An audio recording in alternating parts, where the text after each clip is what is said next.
The New York Daily News and Politico are reporting that Limbaugh may yank his radio show off of the Cumulus network. Yes, you heard me correctly. The man who's been on the radio since the year 1702, there's a very good chance that his show will no longer exist. Lew Dickey, awesome name, who runs the network of about 40 stations, memorably said in 2012 that the whole Sandra Fluke situation, if you guys remember that, cost his company millions in lost ad sales.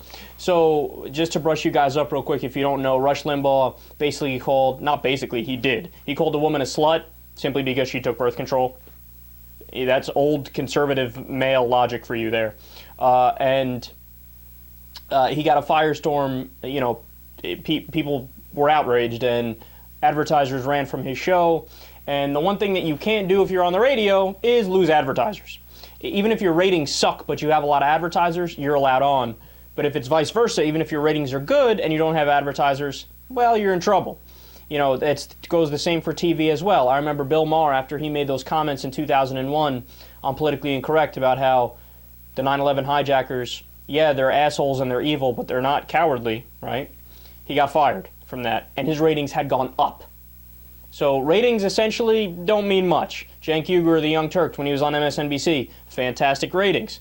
And honestly, he didn't even get advertisers pulled. The establishment was just scared to death of him because he might actually make a difference. But in Limbaugh's case, he's in trouble, man. He's in trouble.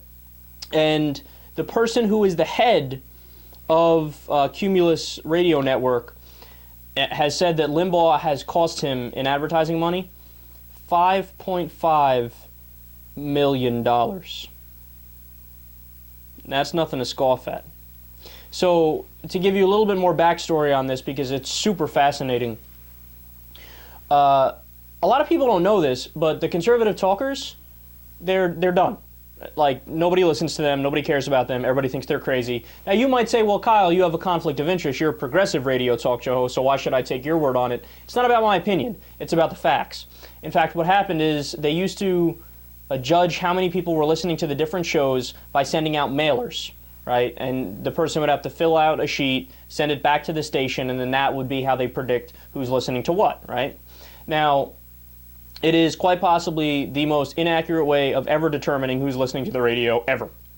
When they decided to move over to a more accurate rating system, something called a people meter, where they basically judge by, they can take a GPS tally depending on how close you are in the perimeter of the radio station, they realized, fuck, nobody's listening to conservative talk. Nobody. So for the past 5-10 years, all that's been going on, it's a huge scam. Basically, they're propped up by corporate money. The conservative companies keep them on the air, like Cumulus, right? But now they're starting to say, you know what? You're costing me advertisers and you don't have any listeners, so why should I keep you on the air? And furthermore, you want to know why they make so much money? Another thing that not many people know, and I didn't learn this until about a year or so ago, the reason why guys like Glenn Beck, who now has his own station, right, random station on the internet, the reason why Rush Limbaugh, Glenn Beck, Mark Levin, and all these guys make money, they're not making it because they're talented and then they're getting it in the free market. They're being subsidized by the right-wing think tanks. So the way that this scam is run is they're on the air, they pretend like they have all these listeners, right?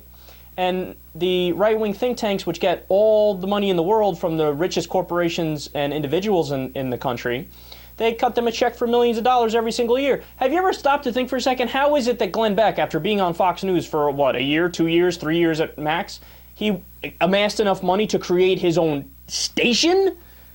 No, because it's not his money. It's the right-wing think tank's money.